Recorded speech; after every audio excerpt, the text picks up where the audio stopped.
జరుగుతున్న అభివృద్ధి పేదల పాలిట శాపంగా మారింది. ఇప్పటికీ వెనుకబాటుతనంలో అగ్రస్థానంలో ఉన్న ప్రాంతంలో ఓ ప్రభుత్వ మెడికల్ కాలేజ్ వచ్చింది. దాంతో అంతా సంతోషించారు. అయితే ఆ కాలేజీ దానికి అనుబంధంగా ఉన్న సివిల్ ఆసుపత్రి జిల్లా కేంద్రానికి చాలా దూరంగా ఏర్పాటు చేశారు. నిర్మాణ పనులు పూర్తి కావడంతో పట్టణం నడిబొడ్డున ఉన్న దవాఖానా కూడా అక్కడికే తరలించారు. దాంతో ఏ చిన్న రోగం వచ్చినా ఆసుపత్రికి వెళ్లాలంటే ప్రైవేటు వాహనాలే దిక్కయ్యాయి. దాంతో పేదోళ్ల జేబులు ఖాళీ అవుతున్నాయి.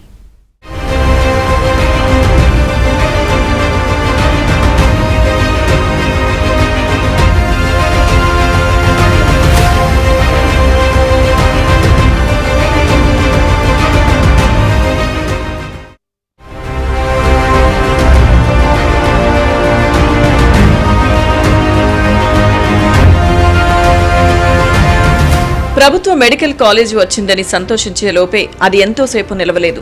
మెడికల్ కాలేజీకి అనుబంధంగా ఉన్న సివిల్ ఆసుపత్రిని కూడా ఊరికి దూరంగా తరలించడంతో పేద రోగుల పరిస్థితి నరకంగా మారింది. గత్యంతరం లేని పరిస్థితుల్లో ప్రైవేట్ ఆసుపత్రులకు వెళ్లాల్సి వస్తోంది. ఇదే అదునుగా భావిస్తున్న ఆటో డ్రైవర్లు భారీగా వసూలు చేస్తూ పేదల జేబులు గుల్ల చేస్తూ ఒక రకమైన దోపిడీకి తెరలేపారనే విమర్శలు వినిపిస్తున్నాయి. మెడికల్ కాలేజ్ అయితే వచ్చింది కానీ తమకు అందాల్సిన వైద్యం మాత్రం దూరమైందని పేదలు ఉసూరుమంటున్నారు. అక్కరకు రాని ఆసుపత్రి మాకెందుకని ప్రశ్నిస్తూ గతంలో ఉన్నట్టే ఊరి మధ్యలోనే ఉండే ఆసుపత్రిని కొనసాగించాలని డిమాండ్ చేస్తున్నారు.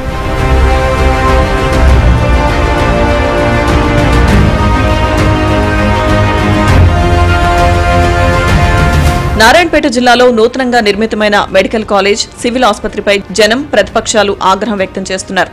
ఏ ప్రాంతంలోనైనా ప్రభుత్వ పరంగా అభివృద్ధి పనులు జరిగితే ఆనందించాలి తప్ప ఇలా నిరసన వ్యక్తం చేయడమేంటని ప్రశ్నించవచ్చు. కానీ ఇక్కడి పరిస్థితి చూస్తే ప్రజల ఆగ్రహానికి కారణమేంటో తెలుస్తుంది.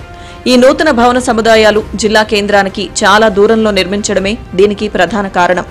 నారాయణపేటకు 11 కిలోమీటర్ల దూరంలో అప్పక్పల్లి గ్రామ శివారులో మెడికల్ కాలేజ్ సివిల్ ఆసుపత్రులు నిర్మితమయ్యాయి. కానీ ఇక్కడ పరిస్థితి చూస్తే ప్రజల ఆగ్రహానికి కారణమేంటో తెలుస్తుంది. ఈ నూతన భవన సముదాయాలు జిల్లా కేంద్రానికి చాలా దూరంలో నిర్మించడమే దీనికి ప్రధాన కారణం.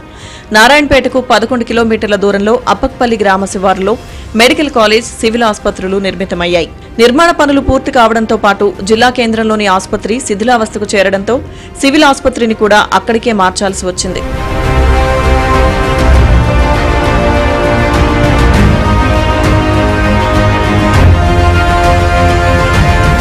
ఊరికి దూరంగా ఆసుపత్రి సేవలు అందిస్తుండటంతో పేదలు అక్కడికి వెళ్లాలంటే ఖర్చుతో కూడుకున్న వ్యవహారంగా మారిపోయింది. అక్కడికి వెళ్లాలంటే బస్సులు సరైన సమయానికి లేకపోవడంతో ఆటోలను ఆశ్రయించాల్సి వస్తుంది. కానీ ఆటో వాలాలు కనీసం 300 రూపాయలు ఛార్జ్ చేస్తున్నారని జనాలు వాపోతున్నారు. చాలా రిమోట్ ప్రాంతంలో ఉండే పేదలు ప్రభుత్వ ఆసుపత్రికి వెళ్లాలంటే ఖచ్చితంగా ఆటోలోనే వెళ్లాల్సి వస్తుందని, దీనివల్ల తమ జేబులు గుల్లవుతున్నాయని పేదలు ఆవేదన వ్యక్తం చేస్తున్న పరిస్థితి.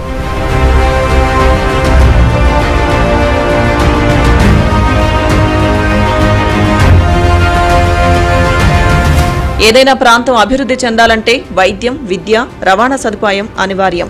ఇన్నేళ్లు నారాయణపేట పాత బస్టాండ్, వెజిటబుల్ మార్కెట్ ఏరియా నిత్యం జనాలతో కళకళలాడుతూ ఉండేది. దీనికి ప్రధాన కారణం ఈ ప్రాంతంలోనే జిల్లా ఆసుపత్రి, చిన్నపిల్లల ఆసుపత్రి ఉండడమే.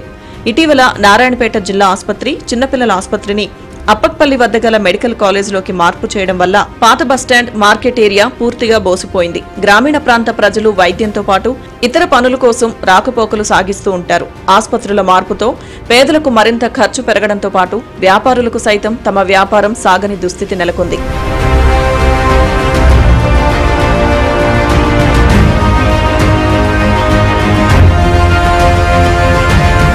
అయితే ఏదైనా చిన్నపిల్లలకు సంబంధించి ఎమర్జెన్సీ ఏర్పడితే అంత దూరం వెళ్లలేక ప్రైవేట్ ఆసుపత్రులను ఆశ్రయించాల్సి వస్తుందని, దీనివల్ల తాము ఆర్థికంగా తీవ్రంగా నష్టపోవాల్సి వస్తుందని పేదలు ఆవేదన వ్యక్తం చేస్తున్నారు. ఒకవేళ తప్పనిసరి పరిస్థితిలో ప్రైవేట్ ఆసుపత్రిలో చేర్పించినా అక్కడ వైద్యం మినహా కనీస వసతులు లేక రోగులు ఇబ్బందులకు గురవుతున్నారు. ఇవన్నీ ఒక ఎత్తైతే అత్యవసరంగా మందులు కొనాల్సి వస్తే ఈ దరిదాపుల్లో ఎలాంటి మెడికల్ షాప్ కూడా లేకపోవడంతో పరిస్థితి మరీ దారుణంగా ఉంది. భోజనం చేయాలన్నా, కనీసం టీ తాగాలన్నా ఎలాంటి హోటళ్లు కూడా అందుబాటులో లేవు. ఒక్క ఆసుపత్రి దూరం కావడంతో ఎన్నో సమస్యల్ని భరించాల్సి వస్తుందని సాధారణ ప్రజలు ఆవేదన వ్యక్తం చేస్తున్నారు. నా పేరు అస్రా బేగము. చిన్న దాంట్లో తీసుకొని పంపిస్తున్నారు. అక్కడ వెంటే బాగుండే, జ్వరం వస్తే ఆటోకు 300 అడుగుతున్నారు. మేము బీదోళ్ళం ఎక్కడి నుంచి కావాలి, ఎట్లా చేయాలి, ఏది లేదు ఇక్కడ రానికే మాకు. పేరు మేఘన. మేము దామోదీకి వచ్చినాము. పిల్లలకు జ్వరం వచ్చిందని వచ్చినాము. మాకు చాలా దూరమైంది. 2 బస్సులు ఎక్కి వచ్చినాము. లోకల్లో ఉంటే బాగుంటుంది. జ్వరం ఇబ్బంది చాలా ఇబ్బందిగా ఉంది సార్.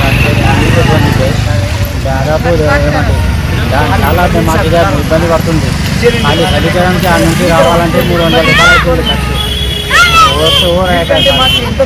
హాస్పిటల్ ఇది ఆన్నే పెట్టండి. మాకు చలిచడానికి కూడా ఆ ఈడికి రావాలంటే చాలా ఇబ్బంది ఉంది మాకు హాస్పిటల్. అయితే నారాయణపేట ఆసుపత్రి తరలింపుపై బీజేపీ ఆందోళన బాటపట్టింది. జిల్లా కేంద్రంలోని సత్యనారాయణ చౌరాస్తాలో ప్రజా వైద్యం కోసం ప్రజల పోరాటం అనే కార్యక్రమంతో 24 గంటల పాటు నిరాహార దీక్ష చేపట్టారు. జిల్లా కేంద్రంలో వైద్య సేవల పరంగా వెంటనే 4 రోజుల్లో పరిష్కారం చూపకపోతే నారాయణపేట బంద్ చేపడతామని బీజేపీ సీనియర్ నాయకులు నాగూరావు నామాజీ హెచ్చరించారు. ఏం చేస్తున్నారు? ఆడ పోతే రెఫర్ టు మైట్ నగర్. ఏం చేయదలుచుకున్నారు నారాయణపేట అని చెప్పి నేను అడగదలుచుకున్నాను. ప్రజల ఆరోగ్యంతో మీరు చెలగాట మారుతున్నారు. ప్రజలను చంపాలనుకున్నారా నారాయణపేటకు? ఈ కలెక్టరు, ఈ ఎమ్మెల్యే కలిసి, ఈ సీఎం కలిసి నారాయణపేట మీద కక్ష సాధిస్తున్నారా అని చెప్పి నేను అనిపిస్తుంది.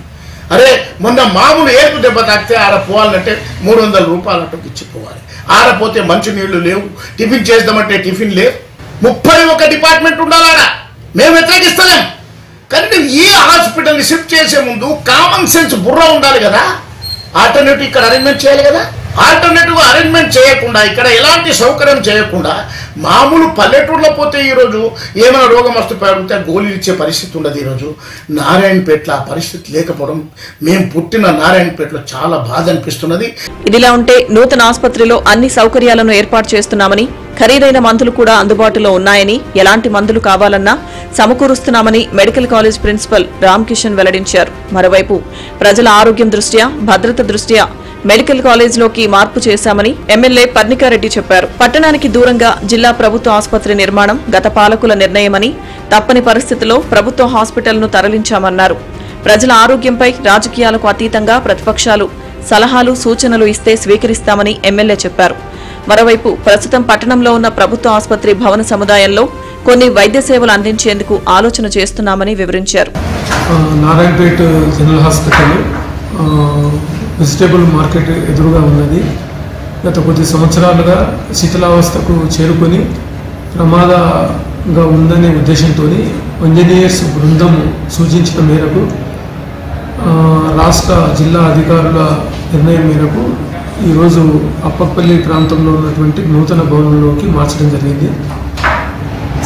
ఆ తర్వాత ఇక్కడ చాలామంది పేషెంట్స్ అంటే అక్కడ ప్రతిరోజు 600 నుంచి 800 వరకు వచ్చేవాళ్ళు. ఇక్కడ పోయిన సోమవారం రోజు 450 నుంచి 500 వరకు రావడం జరిగింది. అయినా కూడా కొంతమంది ఇబ్బందులు ఎదుర్కొంటున్నమాట వాస్తవం. అది ముఖ్యంగా ట్రాన్స్పోర్ట్ వ్యవస్థ అనేది కొంత ఇబ్బందిగా ఉందని చెప్తున్నారు. అయితే మేము డిపో మేనేజర్ గారికి రిక్వెషన్ పెట్టడం జరిగింది. పల్లె వెలుగు బస్సులు ఏదైతే ఉన్నాయో అది 1 నిమిషం లోపలికి రావడానికి సమయం పడుతుంది. కాబట్టి ఎమర్జెన్సీ సంబంధించి 108 వాళ్ళు కూడా మేము ఆల్రెడీ రిక్వెస్ట్ పెట్టడం జరిగింది. ఏ క్షణంలో అవసరమైన 108 ఇక్కడికి అందుబాటులో రావడం జరుగుతుంది.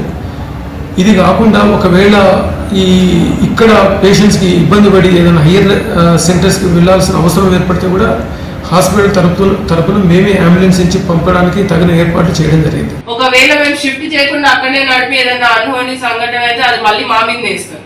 సో ఇట్ ఈస్ మళ్ళీ ప్రభుత్వం మీదనే వేస్తారు. సో ముందు జాగ్రత్తగా దాన్ని షిఫ్ట్ చేయడం, షిఫ్టింగ్ ప్రాసెస్ అనేది స్టార్ట్ అయింది. ఇబ్బందులు పడొచ్చు ప్రజలు, కానీ we're giving all instructions. Let it be auto drivers కి ఎస్పీ గారి ద్వారా, దాని తర్వాత జిల్లా కలెక్టర్ ద్వారా ఆర్టీసీ కూడా ఏంటంటే స్పెషల్ స్టాప్స్ అరేంజ్ చేసి వీలైతే ఆ బస్సెస్ ఒక రౌండ్ లోపల వరకు దింపారు. ఎందుకంటే కొంచెం లోపలికి ఉంది కాబట్టి హాస్పిటల్ బస్సెస్ లోపల వరకు తిరిగేటట్టు విధంగా ఇబ్బంది జనాలు పడకుండా సౌకర్యంగా వాళ్ళకి అన్ని కూడా వసతిలో అందియాలనే ఉద్దేశంతో ముందుకు పోతున్నాము.